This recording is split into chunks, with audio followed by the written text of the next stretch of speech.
wabarakatuh. Alhamdulillahirobbilalamin wa bihi nasta'in ala kulli syai'in wa sallallahu wassalamu ala asyrofil anbiya'i wal mursalin wa ala alihi wa sahbihi. Yang terhormat Bapak Kepala Sekolah SD Satu Sari, Bapak Paimin SD, yang saya hormati Bapak Ibu Guru SD Satu Sari dan SD Dua Sari. Pertama-tama para marilah kita panjatkan puji kepada Allah Subhanahu wa taala, juga alhamdulillah yang mana atas nama kesayangannya kita dapat berkumpul dalam acara diskriminasi budaya positif yang akan disampaikan oleh Imam Syafi'i. Selawat serta salam kita haturkan dari guru kita Nabi Muhammad sallallahu alaihi wasallam, Allahumma sholli ala sayyidina Muhammad wa ala ali sayyidina Muhammad. Semoga telah kita yang berjamaah mendapatkan syafaat dari amin. Acara terima kasih saya ucapkan kepada Bapak Ibu Guru semua yang telah hadir pada jurnal ini. Dan terima kasih kepada Bapak Kepala Sekolah yang telah mengizinkan sosialisasi diskriminasi budaya positif di SD Satu Sari dan SD Dua Sari. Semoga apa yang nanti akan disampaikan oleh Imam Syafi'i dapat bermanfaat bagi kita semua, khususnya guru kelas dan juga yang penerapan kurikulum kita di sekolah. Acara yang pertama adalah pembukaan, acara yang kedua adalah pengarahan dan sambutan dari Bapak Kepala Sekolah, Bapak Paimin SPD, yang selanjutnya adalah diskriminasi sosialisasi budaya positif oleh teman-teman media. Kepada yang kedua Bapak Paimin SPD, kami berterima kasih memberikan pengarahan.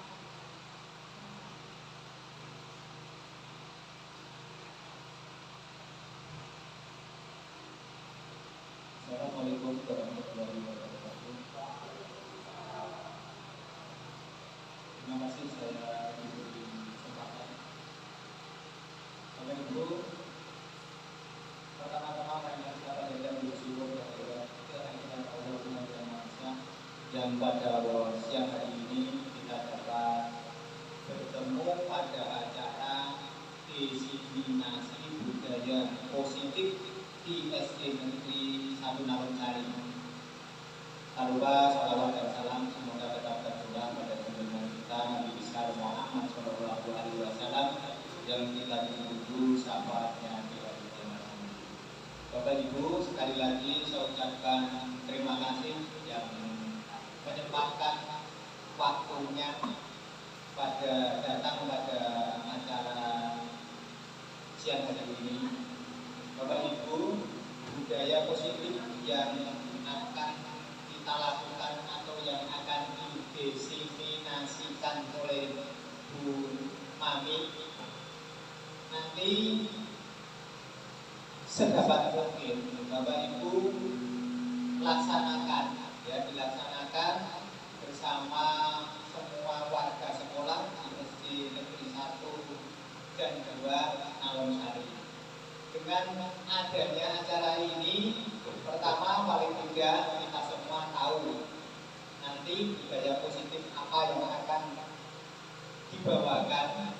Kemudian setelah tahu, kita laksanakan di sekolah kita masing-masing dengan harapan apabila kita melaksanakan sesuatu yang positif, anak-anak kita biasakan sesuatu yang baik-baik, diharapkan akhirnya anak didik kita menjadi anak didik yang baik akhlaknya. Walaupun anak-anak didik kita itu bersama guru di sekolah kita hanya beberapa jam, tetapi paling tidak kita dapat mempengaruhi pola tingkah laku anak didik kita. Apalagi bagi Bapak Ibu yang mengajar di kelas 1, kelas 2, dan kelas 3. Kata-kata tingkah laku perbuatan Bapak Ibu itu mudah sekali dicontoh oleh anak didik kita. Apalagi yang kelas 1. Pokoknya kalau sudah kata-katanya Pak Guru atau Bu Guru, kata-katanya Bapak Ibu di rumah tidak terpakai, ya. Itu jadi saya mohon nanti setelah acara diseminasi ini nanti kita juga melaksanakan di lingkungan kita. Kita melaksanakan paling tidak di sekolah kita, paling tidak di kelas masing-masing. Ya, yang kelas 1, SD 2, BMP, ketika BMP itu manjur ke anak-anak kita ya, yang di kelas 1 di SD 1, ketika kita BMP mengalahkan paling murid kelas 1. Pokoknya kalau sudah kata-katanya guru kelas 1 pasti diikuti anak didiknya. Makanya Bapak Ibu yang mengajar di kelas 1, saya mohon hati-hati kalau berbicara, hati-hati kalau berbuat atau bertingkah laku. Sebagai contoh saja, ketika Bapak Ibu memakai kacamata yang dinaikkan itu, nanti anak-anak akan tidur di rumah, ya. Itu. Kalau memang Bapak Ibu mengatakan benar, nanti walaupun apapun ya tetap benar nanti di rumah. Nah, itulah efek dari perbuatan tingkah laku kata-kata kita sebagai pendidik, sebagai guru, apalagi di kelas rendah, ya, apalagi di kelas rendah. Makanya saya berpesan sekali lagi, mohon berhati-hati ketika berbicara, bertingkah laku di hadapan anak kita, ya, di hadapan anak kita. Nanti perbuatan tingkah laku Bapak Ibu itu akan membekas sampai anak itu dewasa, bahkan sampai tua, masih ingat nanti. Itu karena apa ya? Anak didik kita yang masih kecil itu akan selalu menurut kepada Bapak Ibu gurunya. Beda dengan yang sudah kelas 5, yang sudah kelas 6. Tidak semua kata-kata kita guru di kelas 5 dan kelas 6 diikuti oleh anak didiknya. Walaupun jawab dia nanti akan dilaksanakan, tapi belum tentu dilaksanakan. Ya, saya mohon nanti setelah acara diseminasi budaya positif, ya, khususnya di sekolah kita, tolong nanti Bapak Ibu menerapkan di kelas masing-masing dengan harapan nanti kita dapat menularkan sesuatu yang baik, dapat menularkan virus yang positif terhadap anak-anak kita. Walaupun saya ulangi lagi, kita itu bersama mereka hanya beberapa jam, yang banyak di lingkungan masyarakat, ya, yang banyak di lingkungan masyarakat. Tetapi walaupun hanya 6 jam, berarti kan kalau 24 jam sehari semalam, berarti sudah 25% kita dapat mempengaruhi anak didik kita. Tapi apalagi khusus untuk kelas 1, kelas 2 tidak hanya 25%, 50% lebih pangandikan jenengan, kata-kata jenengan, perbuatan jenengan ditiru oleh anak didik di kelas rendah. Demikian saja Bapak Ibu, semoga kita dapat melaksanakan apa nanti yang didiseminasikan budaya positif apa, nanti kita bisa mengikuti. Semoga di SD 1 dan 2 dapat melakukan dengan baik. Begitu saja Bapak Ibu. Mohon maaf apabila ada kata-kata saya tidak berkenan. Terima kasih atas perhatiannya. Assalamualaikum warahmatullahi wabarakatuh.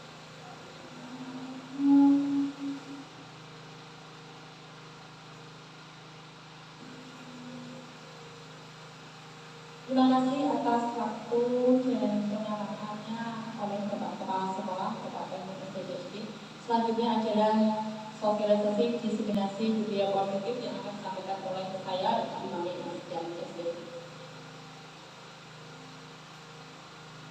Diseminasi budaya positif oleh koordinasi SPD SDN 1 Sari. Sebagai aksi nyata pada 1.4 budaya positif menyebarkan pemahaman dan penerapan budaya positif. Saya mengikuti pendidikan guru penggerak angkatan 7 bersama dengan rekan kerja saya Bapak Ahmad Muhammad SPD, dan hari ini saya akan menyampaikan diseminasi budaya positif dan penyebaran pemahaman budaya positif di SDN 1 Sari dan SDN 2 Sari. Konsep utama modul budaya positif adalah dari perubahan paradigma belajar, kemudian disiplin positif, kebutuhan dasar manusia, motivasi perilaku manusia, posisi kontrol, keyakinan kelas, dan ketiga institusi. Dalam budaya positif nanti saya akan menjelaskan bab ini yang nanti akan saya jelaskan berikutnya. Pembelajaran dengan paradigma baru. Pembelajaran dengan paradigma baru dirancang berdasarkan prinsip pembelajaran yang terdiferensiasi, sehingga setiap siswa belajar sesuai dengan kebutuhan dari tahap perkembangannya untuk mewujudkan profil pelajar Pancasila. Apa saja profil pelajar Pancasila? Profil pelajar Pancasila yakni terdiri dari beriman bertakwa kepada Tuhan Yang Maha Esa dan beramal mulia, kemudian berkebinekaan juga, bergotong royong, kreatif, bernalar kritis, dan mandiri. Kemudian apa itu disiplin positif? Dalam budaya kita, makna kata disiplin dimaknai menjadi sesuatu yang dilakukan seseorang pada orang lain untuk mendapatkan kepatuhan.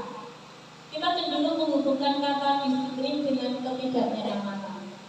Sesuatu yang tidak nyaman, maka kita harus disiplin. Disiplin positif merupakan salah satu cara penerapan disiplin yang bertujuan untuk menumbuhkan kesadaran serta memberdayakan anak untuk melakukan sesuatu tanpa sokoan, tanpa ancaman maupun hukuman. Jadi penerapan budaya positif di sini tidak boleh ada sokoan, ancaman, ataupun hukuman. Sebagai pendidik, tujuan kita adalah untuk menciptakan anak-anak yang memiliki disiplin diri, sehingga mereka bisa berperilaku dengan mengacu pada nilai-nilai kebajikan universal dan memiliki motivasi intrinsik, motivasi dalam diri sendiri untuk melakukan disiplin tersebut tanpa dari ekstrinsik, dari luar. Dari luar itu bisa dari guru, bisa dari sekolah, tapi kita coba menerapkan budaya positif itu dari dalam dirinya sendiri, dari anaknya sendiri. Nah, untuk menerapkan budaya positif, kita memerlukan kebutuhan dasar manusia. Kebutuhan dasar manusia itu apa saja? Yakni kebutuhan untuk bertahan hidup. Tentu saja kita harus bertahan hidup, baik dengan keadaan dan lingkungan kita, dengan sesuatu kondisi yang tidak nyaman, seperti saat ini yang saya jalani, tiba-tiba listrik padam dan kita harus mencari solusi untuk menjalankan apa yang kita inginkan atau apa yang kita harapkan. Kemudian kebutuhan kasih sayang dan rasa diterima. Setiap manusia memerlukan kebutuhan itu. Kita butuh pengertian, kita butuh kasih sayang dari orang tua, dari guru, dari teman. Dan itu merupakan kebutuhan dasar dari manusia. Anak-anak pun perlu kebutuhan kasih sayang dan rasa diterima. Kemudian ada kebutuhan penguasaan untuk menguasai, penguasaan untuk bisa, kebutuhan untuk mampu, kebutuhan untuk kita dapat sesuatu. Kemudian kebutuhan kebebasan, kita bisa bebas melakukan apa yang kita inginkan. Kita tidak terikat, kebutuhan yang memang ini loh yang saya harapkan, kebutuhan kebebasan. Kemudian ada kebutuhan kesenangan. Tentu saja apa yang kita lakukan membuat kita senang. Kalau kita kebutuhan yang kita membuat kita senang, maka akan membuat ketidaknyamanan bagi kita. Itu adalah kebutuhan dasar manusia yang terdiri dari bertahan hidup, kasih sayang yang rasa diterima, penguasaan, kebebasan, dan kesenangan. Ada pertanyaan dari kebutuhan dasar manusia, Bapak Ibu? Lanjut ya. Oke. Kemudian dari kebutuhan dasar tersebut, tentu saja harus ada motivasi perilaku manusia, motivasi semangat. Motivasi merupakan dorongan yang timbul pada diri seseorang secara sadar atau tidak sadar untuk melakukan suatu tindakan dengan tujuan tertentu. Motivasi bisa dari dalam dan dari luar. Tentu saja yang sangat berpengaruh adalah dari dalam diri kita sendiri. Menghindari ketidaknyamanan dan hukuman. Contoh di kelas yakni murid melakukan disiplin diri karena ia takut dihukum. Kalau kita memberikan hukuman pasti dia takut ya Bapak Ibu ya. Makanya untuk menghindari itu merupakan motivasi ekstrinsik. Motivasi yang dari kita memberikan kepada anak-anak. Karena kamu tak kasih hukuman dong, kamu nggak datang tepat waktu. Itu berarti dari kita memberikan hukuman ekstrinsik. Kemudian mendapatkan imbalan atau penghargaan. Murid melakukan disiplin diri karena ia ingin mendapat imbalan. Ini merupakan motivasi ekstrinsik juga. Dapat reward, dapat bintang. Sebelum saya belajar di budaya positif, saya sering memberikan bintang. Saya sering memberikan reward. Ternyata saya salah. Karena pemberian reward, pemberian penghargaan itu malah membuat teman yang lainnya iri dan membuat dia tidak ada motivasi kalau memang anaknya itu kemampuannya rendah. Dan itu termasuk motivasi ekstrinsik karena kita yang memberikan motivasi. Kalau boleh, kalau kita memberikan penghargaan atau reward harus kepada semua anak, tidak boleh ke satu, dua, tiga, tidak boleh. Harus semuanya, harus diberikan reward, harus dikasih penghargaan. Penghargaan tidak hanya saja barang, tetapi dengan ucapan, tepuan, bagus, hebat, yes, itu bagus sekali anak-anak tepuk tangan. Semua kan ada kelebihannya di situ. Tepuk tangan, kemudian bagus, hebat, rajin, jos, itu merupakan reward-reward yang memang seluruhnya harus dapat. Walaupun itu kemampuannya rendah, kemampuannya sedang, dan kemampuannya tinggi. Di saat kita memberikan reward penghargaan, maka anak akan merasakan semangat ya, kayak pijat gitu. Berarti kayak pijat itu kan dia akan merasa full power seperti itu. Kemudian yang kita harapkan adalah dengan budaya positif maka kita akan menghargai nilai-nilai kebajikan dari diri sendiri. Nah, ini yang kita harapkan penerapan budaya positif, yakni murid melakukan disiplin diri karena sadar akan nilai kebajikan dirinya. Sadar kalau dia itu mampu, sadar kalau dia itu salah. Dan kalau salah, dia akan melakukan perbaikan. Refleksi diri kalau bagi guru ya. Refleksi, anak-anak pun juga harus melakukan refleksi diri. Nah, ini merupakan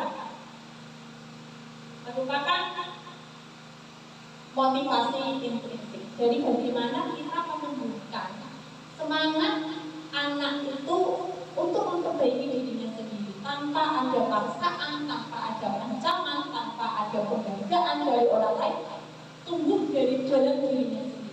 Karakter yang terbentuk itu yang sulit, butuh proses, butuh dari kelas didikan dari tingkatan PAUD, menurut saya ya PAUD, TK, SD, SMP dan habit kebiasaan. Agama Islam kan juga sudah mengajarkan habit kebiasaan. Apa itu? Setiap hari sholat 5 waktu. Bulan Ramadan kita harus puasa Ramadan ya Bapak Ibu. Itu habit kebiasaan. Kalau kebiasaan itu dilakukan terus-menerus maka iman kita juga akan semakin kuat. Begitu juga dengan kebiasaan budaya positif yang dilakukan sejak dini terus-menerus kontinu dari kelas 9 sampai kelas tinggi, maka karakter kebiasaan anak yang baik dari dalam dirinya sendiri timbul karakter yang baik, budaya positif yang baik. Akademik nanti dia akan benar-benar berusaha untuk mendapatkan akademiknya. Kalau akademik kita kan motivasi akademiknya supaya dia bisa lebih berkembang. Mengenai motivasi perilaku manusia, ada yang ditanyakan? Bapak Ibu, kita lanjut ya. Kemudian konsep-konsep disiplin dengan identitas gagal. Apa saja yang mengenai identitas gagal itu? Yakni hukuman. Hukuman ternyata ini konsep gagal. Nah, hukuman itu menyakitkan. Kemudian tidak nyaman. Murid merasa takut, memaksa. Murid menyembunyikan kesalahan dan murid menjadi rendah diri. Itu pasti. Saat kita jadi guru yang galak, pasti dia takut punishment. Jadi saat kita memberikan hukuman, murid takut. Aku nanti dihukum sama hukum. Itu berarti faktor yang memang nanti kalau dia kuat mentalnya, dia akan tumbuh. Tapi kalau mentalnya rendah, psikologinya rendah, itu nanti dia akan motivasinya juga turun. Dia akan jadi pantang menyerah. Jadi itu sulit. Kalau kita mengetahui kejiwaan anak, sebenarnya sangat luas sekali. Kita harus mengetahui latar belakangnya anaknya, latar belakang keluarganya, anaknya seperti apa, karakternya seperti apa, anaknya pendiam atau ceria, anaknya introvert atau ekstrovert. Setiap anak punya kemampuan dan latar belakang yang berbeda. Anak yang asalnya ceria karena ada masalah di keluarga, ibunya tukaran terus, itu kan pengaruh dengan hasil belajarnya. Kenapa? Dia berpikirnya sedih. Anak yang memang stabil adalah anak di mana keluarganya harmonis, bapak ibunya kasih sayang, kebutuhan dasar kasih sayangnya terpenuhi. Anaknya ceria, menyenangkan, karena di dalam diri keluarganya tidak harmonis. Maka saat masuk ke sekolah dia pun akan senang. Ketemu sama guru galak, memberikan hukuman, tidak hanya dia yang dihukum, tapi temannya yang dihukum, dia merasa takut. Bisa pengaruh sekali. Kemudian anak yang memang ada masalah di keluarga akan pengaruh di sekolah. Karena apa? Kejiwaannya tidak harmonis, kejiwaannya tidak netral. Dia mengalami masa-masa sulit di situ. Dan ditambahi di sekolah dengan banyak pelajaran dan tidak ada pembimbingan, tidak ada rasa kasih sayang dari gurunya, maka dia akan semakin terpuruk. Kalau dia sampai di lingkungan yang salah, maka dia akan menjadi anak yang salah jalan. Seperti itu. Yang menurut saya, jadi guru memang harus belajar psikologi, belajar kejiwaan anak, tidak hanya akademik saja.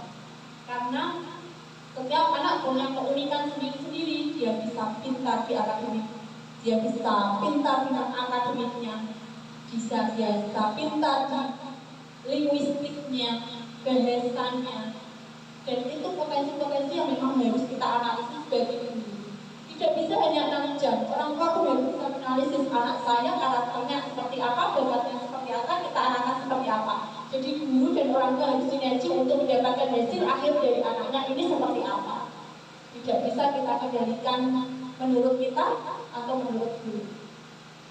Kemudian penghargaan, identitas gagal di penghargaan tidak efektif karena merusak hubungan, jadi iri.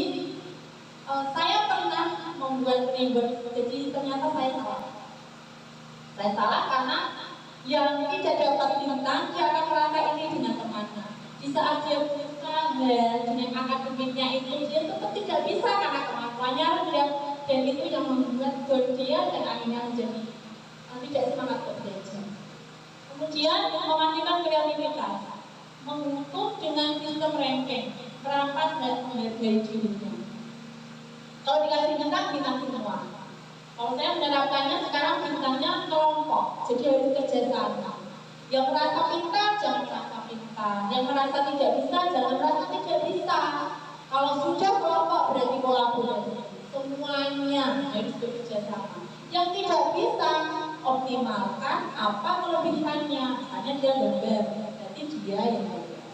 Memberikan kelompok, memberikan apresiasi untuk bereksplor di mana dia yang mengatur itu bisa. Oh ini ya kelebihan teman-teman saya, oh ini kekurangan teman-teman saya itu belajar dari kelompok kita bisa lakukan. Kalau saat ini saya leader penghargaannya di perkelompok, bukan bintang. Semuanya, jadi nanti kalau dapat bintang ya semuanya dapat bintang. Kalau kelompok dapat kelompok semuanya. Tapi ya tetap kita berikan pengertian, kita berikan pembimbingan bahwa kerja kelompok yang kolaborasi. Tapi pada saat individu dia tetap individu, tidak boleh ada rasa saling tukar pikiran karena itu adalah tugas individu. Hukuman dan penghargaan ternyata adalah identitas gagal Bapak Ibu. Refleksi diri, apakah Bapak Ibu sudah pernah melakukan hukuman? Pernah melakukan hukuman? Pernah melakukan hukuman kepada anak ya? Pernah? Pernah ya, saya juga pernah Pak. Jadi pada saat saya belajar ini seperti itu ya, hukuman malah ternyata identitas gagal. Penghargaan juga ternyata identitas gagal. Karena nanti membuat dia kemampuan rendah yang tidak bisa nanti drop. Sesuatu yang baru ya, baru. Menurut saya baru. Karena kemarin saya belajar PPK adalah perangkat pembelajaran full kita ngajar, full materi, full modul ajar, full proyek-proyek, full bagaimana kita menerapkan metode pembelajaran. Tapi saya di penggerak belajar kejiwaan, belajar psikologi anak. Dimana kita harus tahu nih dalamnya anak itu seperti apa.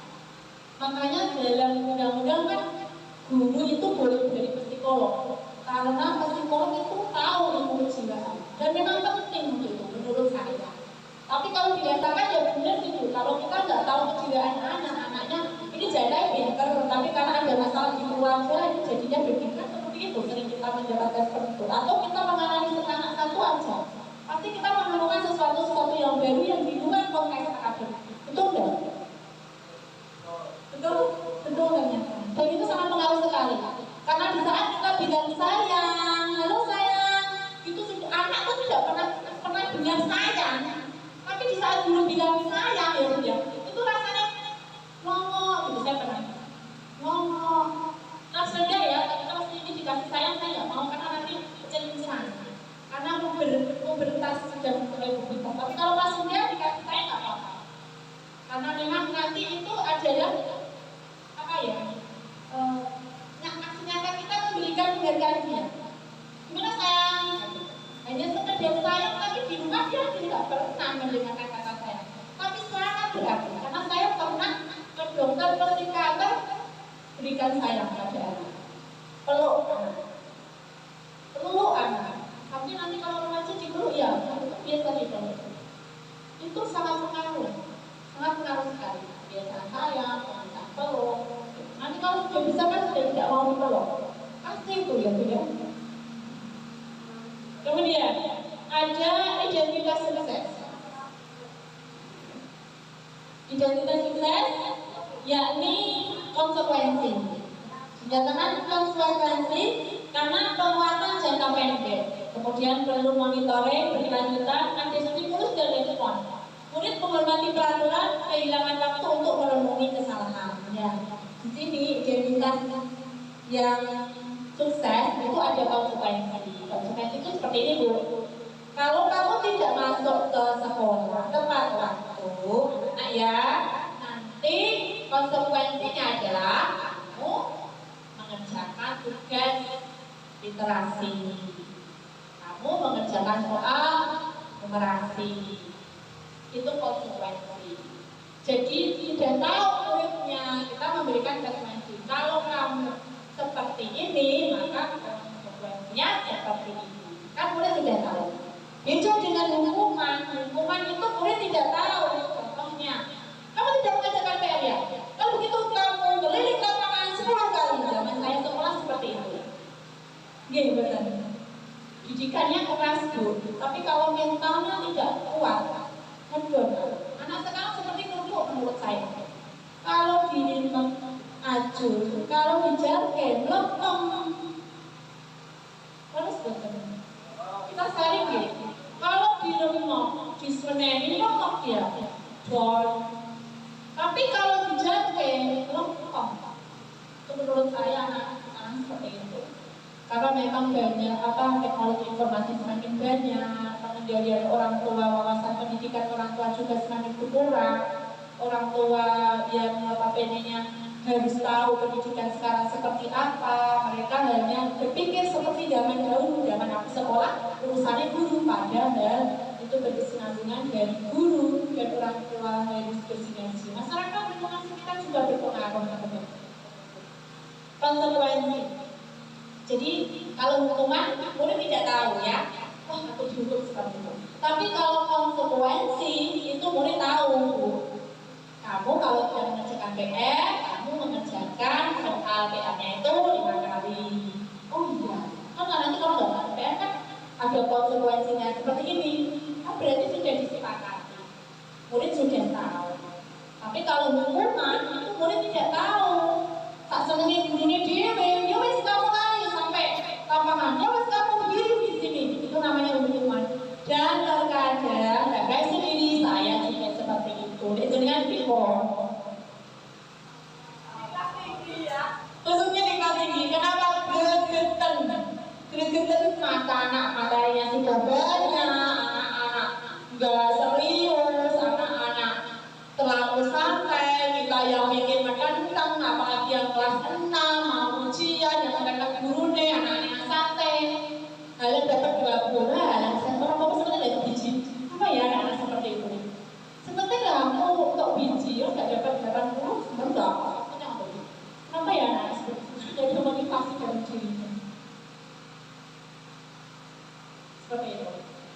Kemudian restitusi. Nah, restitusi ini yang paling bagus. Karena apa? Murid bertanggung jawab untuk perilakunya. Kemudian fokus pada pemecahan masalah jangka panjang. Murid menghormati dirinya dan orang lain. Teori kontrol, yang mengontrol dirinya sendiri tanpa ada kontrol dari orang lain. Murid bersemangat memperbaiki kesalahan. Untuk restitusi ini butuh waktu, butuh proses. Saya sudah menerapkan dan terkadang, oh iya Bu saya lupa. Kemarin kan katanya tidak, oh iya Bu saya lupa. Dan kita harus sering mengingatkan. Makanya guru harus cerewet diingatkan ya Bu ya. Kita bisa mengeluarkan kata-kata satu hari sampai full kalau dibayar full. Dari pagi sampai siang karena mengingatkan yang sepele itu tidak perlu sampai siang. Tapi nilai Allah mau update niatnya ibadah, insya Allah amal jariah kita sudah bisa. Nah, di sini restitusi ini adalah untuk jangka panjang dia dari dalam dirinya sendiri, intrinsik. Jadi dari dalam dirinya sendiri untuk merubah, dan itu butuh proses. Tidak hanya bisa 1 tahun di kelas A menerapkan, kemudian di kelas selanjutnya tidak menerapkan, nanti dia akan lupa. Habits kebiasaan, seperti sholat. Kalau sholatnya itu tidak terus menerus diingatkan sama orang tua, dia tetap nanti sholatnya bolong-bolong, betul. Ya, jika memang umur 7 tahun, orang tua harus ngomong boleh. Islam itu tegas, tapi banyak. Restitusi. Nah, disinilah pendekatan restitusi. Ada pertanyaan Bu? Ya.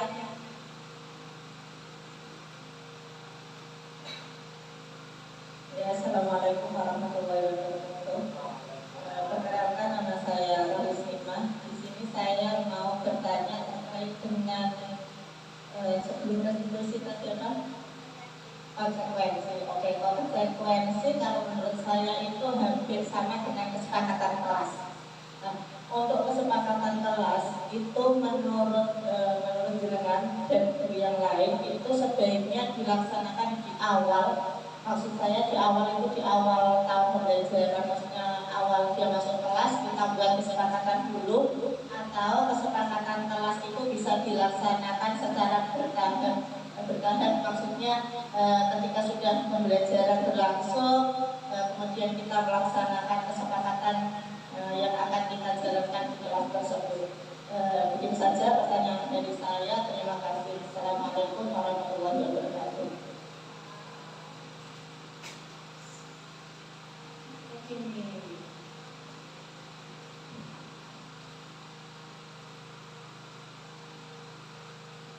Terima kasih ya Bu Rois ya atas pertanyaannya. Bapak ya Pak ya. Oke. Tadi yang ditanyakan adalah konsekuensi. Konsekuensi itu bisa dijadikan kesepakatan kelas. Kesepakatan kelas alangkah baiknya bagaimana Bapak? Coba kita lihat di sini. Awal pembelajaran atau awal-awal ajaran baru atau di sela-sela pembelajaran. Jadi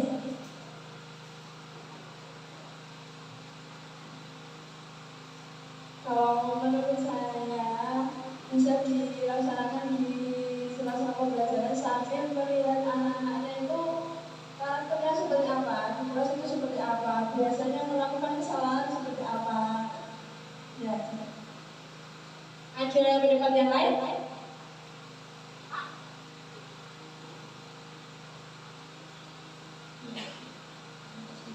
Mungkin kalau dari saya itu mungkin di awal semester atau awal pembelajaran, karena apa, kita melakukan dulu seperti apa aturan mainnya, kemudian kalau nanti kedepannya pada saat sedang kita bisa kembali lagi atau bisa dievaluasi lagi.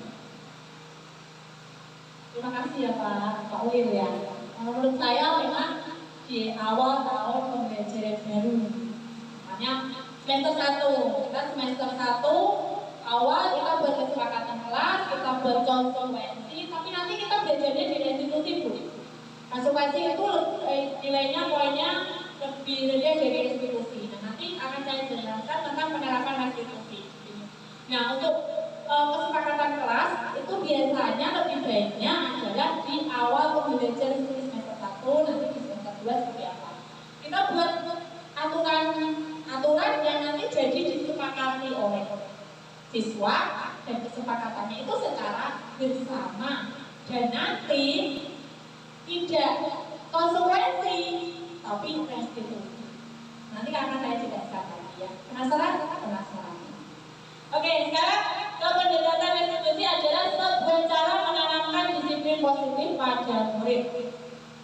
Restitusi sendiri adalah proses menciptakan kondisi bagi murid untuk memperbaiki kesalahan mereka, sehingga mereka bisa kembali pada kelompok mereka dengan karakter yang lebih kuat. Menurut dosen tahun 2004. Jadi konsekuensi itu kan nanti kita punya kesepakatan bersama. Kalau kalian melakukan berarti kasih hukuman.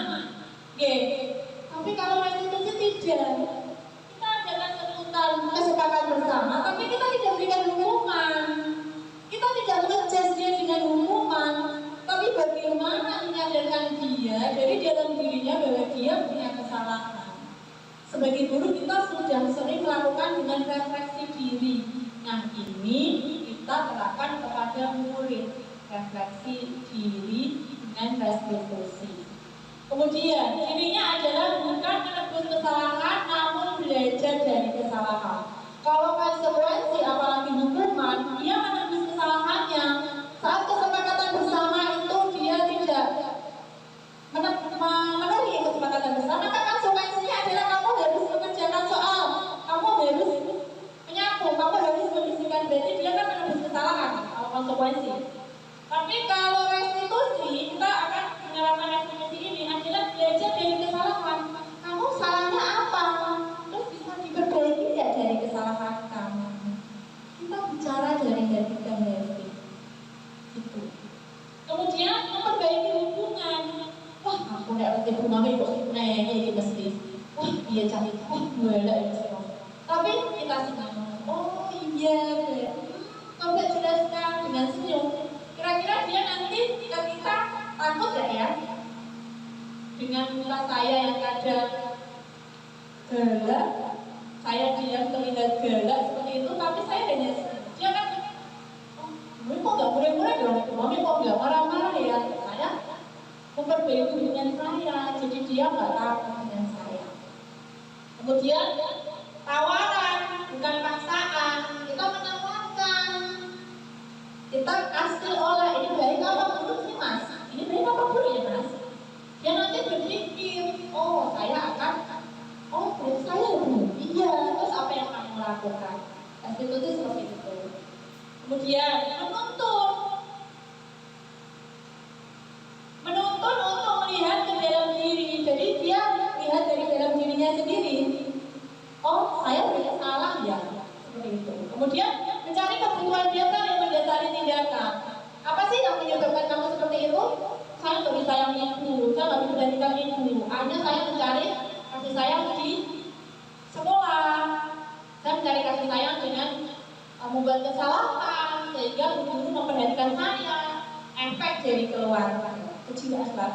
Kemudian fokus pada karakter bukan tindakan. Karakternya dulu. Manusia kan semuanya punya karakter baik. Allah itu memberikan naluri pada kita, ada hati. Di dalam tubuh kita itu ada hati, di mana hati itu sangat positif sekali. Selalu di positive feeling itu ada hati, ada rasa kasih sayang. Hati kecil ya, Bu. Kalau hati kecil kalau ginjal lebih besar ya. Kalau hati kecil ya.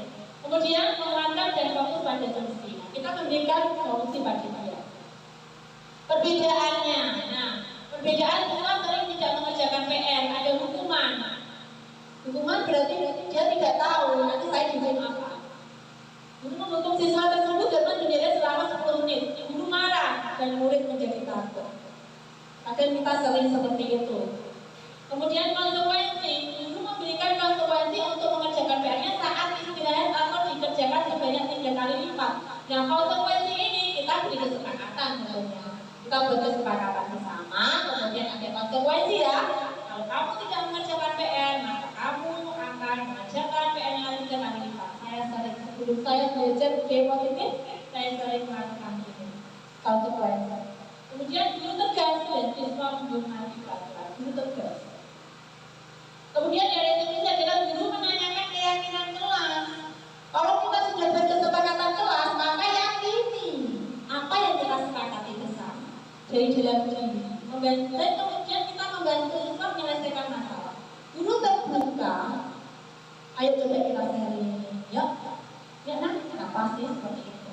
Kemudian siswa menghormati dirinya dan orang lain. Rasa hormat dia kepada guru bukan sebagai dari dihormati, tapi sebagai kawan, sebagai teman, sebagai guru yang memang ibu berlebihan ya sama saya. Ibu sayang sama saya. Seperti itu. Sudah bisa dipahami Bapak, kita sharing ya antara teman, konsekuensi dan esensi. Ada yang belum ditanyakan mengenai hal ini? Lanjut ya, karena waktunya sudah. Nah, sebelum kita masuk ke materi, panas pikiran saya, kita monggo bernyanyi sama-sama. Silakan naik. Apa berdiri Bunda? Berdiri ya Bapak Ibu ya.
Nah, kemudian ada posisi kontrol restitusi, yakni kita memberikan restitusi itu sebagai penghukum.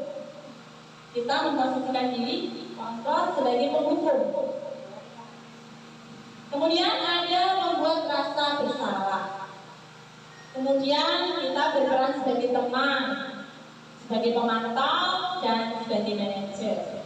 Sering kita memposisikan di penghukum. kita hukum anaknya. Kemudian kita membuat rasa dia bersalah. Kamu salah nggak dari apa yang kamu lakukan? Iya, salah. Itu kayak mengejar dia, menggiring dia supaya dia membuat merasa bersalah. Kemudian kita sebagai teman, ayolah jangan seperti itu, kamu nggak kasihan sama ibu, nanti bapak kepala sekolah sama ibu loh kalau kamu bertengkar atau kamu gaduh di kelas seperti itu. Kemudian memantau, kayaknya sebagai memantau saja, jangan sebagai manajer. Mereka adalah sebagai manajer, kita mengelola dia supaya dia bisa mengontrol dirinya untuk membuat dari dalam dirinya merubah perilaku atau tindakannya yang belum benar. Nah, contoh penerapan 5 posisi kontrol. Contohnya, siswa tidak memakai atribut lengkap saat upacara bendera. Saat ada upacara bendera, kita sebagai penghukum patuhi aturan sekolah lalu berdiri di depan barisan. Itu kita sebagai penghukum. Kemudian membuat rasa bersalah. Berapa kali guru harus memberitahu kamu, guru itu sampai kecewa sama kamu. Guru kecewa sama kamu karena kamu sering tidak mematuhi aturan sekolah. Ini membuat rasa bersalah. Kemudian kalau teman tadi seperti tadi, ayolah yang penting buat guru bangga. Kali ini tidak apa-apa, kamu salah. Tapi besok dimaafkan ya. Kalimat yang menjadi teman. Kemudian pemantau, kamu sudah melanggar, apa peraturan dan konsekuensinya? Kamu kan sudah melanggar, kamu kan tahu kesepakatan, kamu kan tahu aturan sekolah itu seperti ini. Terus konsekuensinya apa? Kita hanya sebagai pemantau. Nah, yang paling bagus adalah kita sebagai manajer. Apa kamu tahu kesalahanmu? Dan nanti dia berpikir, apa kesalahanmu? Kira-kira bagaimana kamu akan memperbaiki kesalahanmu? Dia akan menyelesaikan solusinya dia, dan dia akan menemukan, oh saya harusnya seperti ini Bu. Apa kamu tidak lakukan? Kira-kira kapan kamu akan melakukannya? Nah itu kita sebagai seorang manajer. Kira-kira dari kelima posisi kontrol ini, bisa sering yang mana atau pernah yang mana?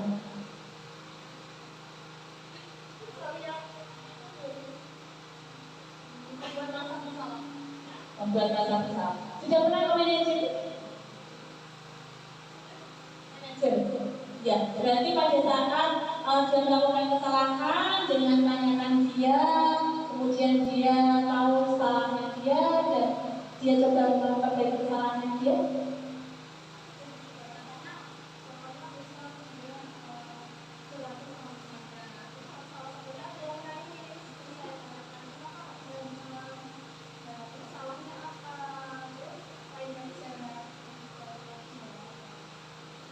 Baru nanti dikasih yang full di tindakan-tindakan sedikit guys. Makasih pemirsa ya. Ya paling bagus adalah di posisi kontrol manager. Kemudian, nah di sini keyakinan kelas ya Rohis. Ini tadi di kesepakatan kelas ada keyakinan kelas. Mengapa keyakinan kelas? Mengapa tidak peraturan kelas saja? Keyakinan kelas bersifat lebih abstrak daripada peraturan, yang lebih rinci dan konkret. Keyakinan kelas berupa pernyataan-pernyataan universal. Pernyataan keyakinan kelas senantiasa dibuat dalam bentuk positif. Jadi ada aturan, buat kesepakatan kelas, kemudian keyakinan kelas. Nah, bagaimana pembentukan keyakinan kelas? Yakni berupa pernyataan universal. Kemudian sedikit saja agar mudah diingat. Dan sesuai kondisi sekolah, kita sesuaikan kondisi sekolah, kemudian dibuat dalam bentuk positif dan semua warga kelas terlibat. Kegiatan apa keyakinan kelas tersebut? Yakni guru dan siswa membuat keyakinan kelas. Berdiskusi dulu tentang peraturan. Apa sih peraturan yang harus kita lakukan di kelas? Kemudian merumuskan peraturan tersebut menjadi keyakinan kelas. Nah, kemudian menempelkan keyakinan kelas tersebut di dalam kelas. Contohnya seperti itu tuh. Saya sudah buat keyakinan kelas ya, dengan kreativitas guru dan anak-anak. Kemudian bersama-sama meyakini keyakinan kelas yang dibuat keyakinan kelas yang anak-anak buat disepakati bersama. Jadi sebelumnya kita menyepakati dulu kesepakatan kelas, kemudian menempelkan di dalam kelas, menempelkan apa saja yang ditulisnya tadi, kemudian ditempelkan, kita pilih-pilih, misalnya datang tepat waktu atau kita harus jujur, mandiri, itu dipilih-pilih. Nah, kita buat kalimat yang singkat, itu nanti dibuat keyakinan kelas. Ada pertanyaan mengenai keyakinan kelas? Setelah kesepakatan kelas terjadi, peraturan kelas, kita buat kesepakatan kelas, kita buat keyakinan kelas. Kesepakatan bersama dibuat oleh semua murid, nanti ditempelkan dikelompokkan tadi seperti ini. Setelah itu nanti kita buat dari kias ini menjadi ini, nanti ditempel di ruang kelasnya masing-masing. Saat dia tidak melakukan atau tidak melakukan keyakinan kelas tadi, melakukan kesepakatan kelas tadi, maka kita akan menerapkan yang namanya segitiga restitusi. Ini mengganti hubungan konsekuensi dengan restitusi. Nah, segitiga restitusi itu ada 3, yakni menanyakan keyakinan, validasi tindakan yang salah, menanyakan keyakinan, dan stabilkan identitas. Kemudian, kamu tentu punya alasan melakukan itu. Apakah yang menjadi untuk mendapatkan apa yang kamu butuhkan? Nanti kita akan coba di praktik. Saya tidak cepat-cepat ya. Tadi dari aturan kesepakatan kelas, maka menjadi keyakinan kelas. Kemudian dari keyakinan kelas yang kita yakini tadi, sama-sama harus meyakini, guru meyakini, murid meyakini. Nah, di saat ada pelanggaran di kesepakatan kelas itu, maka kita terapkan segitiga restitusi. Apa saja segitiga restitusi? Yakni tadi menstabilkan identitas. Makanya dipanggil, melakukan kesalahan. Seperti bisa tadi kan sudah manajer ya. Nah, seperti manajer, anaknya dipanggil juga, kemudian menstabilkan identitas. Nah, kita semua akan melakukan hal terbaik yang bisa kita lakukan. Apa saja yang kamu lakukan tadi. Nah, kemudian setelah itu validasi tindakan yang salah. Semua orang pasti punya salah. Dulu juga punya salah. Kamu juga punya salah. Kira-kira kamu apa ya? Kemudian itu tadi bu saya pensinya gini, ini tadi ini. Oke, kita tinggalkan satu-satu. Ya, kita jadi bertengah dan mendengarkan apa yang mereka tugaskan. Kemudian menanyakan keyakinan. Setelah ada masalah yang terjadi, kita ambil solusi. Kemudian kita ambil solusinya nanti. Kemudian kita yakinkan di keyakinan kelas. Kemarin kita kan buat kesepakatan kelas. Kesepakatan kelasnya apa ya kemarinnya? Saling menghargai, saling menghormati. Kira-kira kalau kita sudah saling menghormati, saling menghargai, sudah dilakukan tadi dengan kalian yang telah lakukan tadi? Kemudian bilang tidak bu. Nah, terus apa yang harus dilakukan? Seperti itu. Kita membuat keyakinan kelasnya tadi kan sudah disepakati. Tadi kemarin kan sudah disepakati ya. Dan kita yakin kita harus saling menghargai, tidak boleh membuli, tidak boleh menghina. Kemudian kamu tadi melakukan apa? Saya kabur.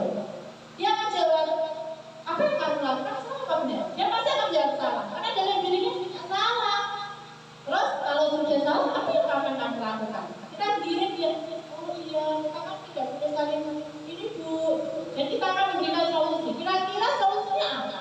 Kalau kira-kira dia belum bisa ikhlas rendah, kita giring. Yo, yang salah siapa? Yo, tidak ada yang salah, tidak ada yang benar, semuanya salah. Dan tukari, sekarang ditukari salah. Sama-sama berikan solusi, jadi yang ditukari ya. Oh iya saya salah, dan tidak itu, oh iya saya salah. Menyadari kesalahannya dan memperbaiki kesalahannya dengan diri memberikan solusi apa yang harus dilakukan.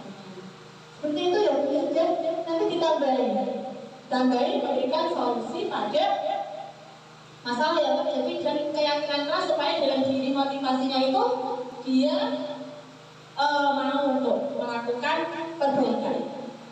Nah ini contoh demonstrasi konteks puasa.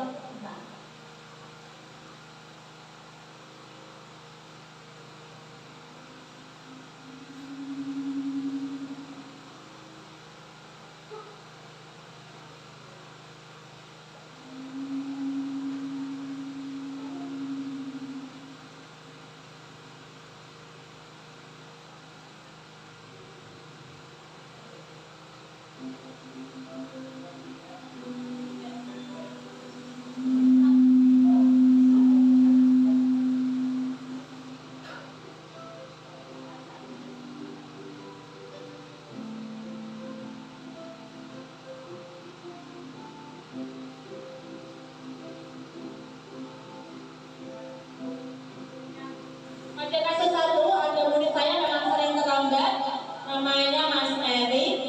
Saat terlambat, dia sering terlambat, dan saat mengikuti kegiatan sekolah juga sering terlambat. Kemudian keyakinan kelas 5, dalam keyakinan kelas 5, untuk kelas telah membuat kesepakatan dan meyakini bahwa saat belajar dengan murid datang tepat waktu, sehingga datang ke sekolah dengan terlambat merupakan bentuk tidak disiplin serta mengganggu teman yang lain dalam belajar. Oleh karena itu diperlukan tindakan penyelesaian masalah menggunakan segitiga restitusi. Segitiga restitusi adalah proses untuk menciptakan kondisi murid dalam memperbaiki kesalahannya sehingga murid bisa kembali pada kelompoknya dengan karakter yang lebih baik. Yang tadi ada 3 langkah, yakni menstabilkan identitas, validasi tindakan yang salah, dan menaikkan keyakinan.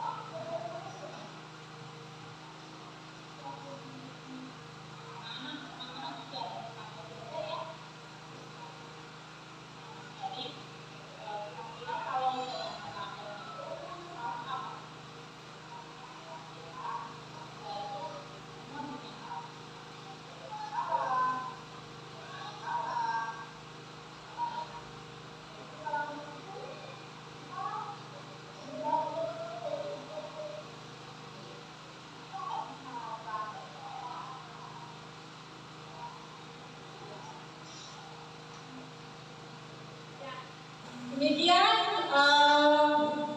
segitiga restitusi. Saya ada pertanyaan Bapak Ibu? Ada bertanya mengenai penerapan segitiga restitusi? Bisa diterapkan di sekolah tanpa hukuman, tanpa pendidikan, tanpa konsumsi, kita punya segitiga restitusi. Kemudian saya minta umpan baliknya ya Bapak Ibu ya, karena umpan balik dari Bapak Ibu mengenai Mas Tulung.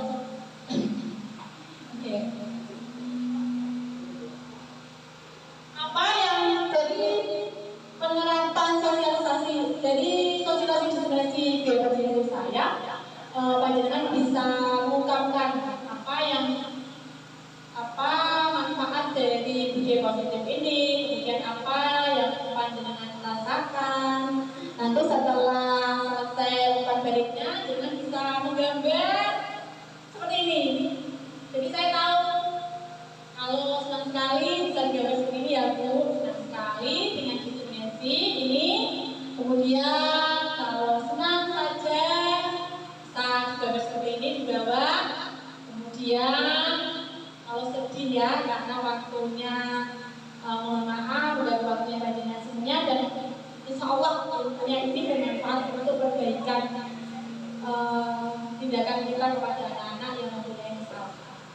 Bisa sangat senang sekali gambarnya seperti ini, kemudian bisa senang gambarnya seperti ini, dan sedih gambarnya seperti ini. Ya, saya tunggu pembaliknya. Terima kasih.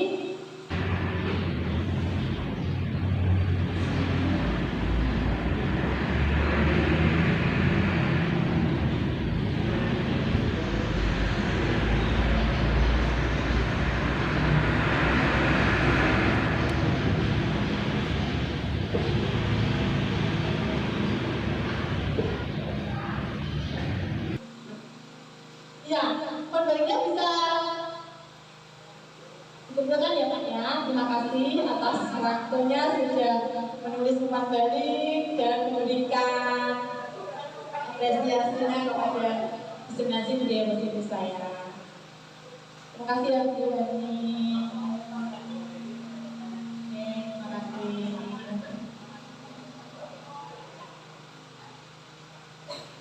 Ya, terima kasih.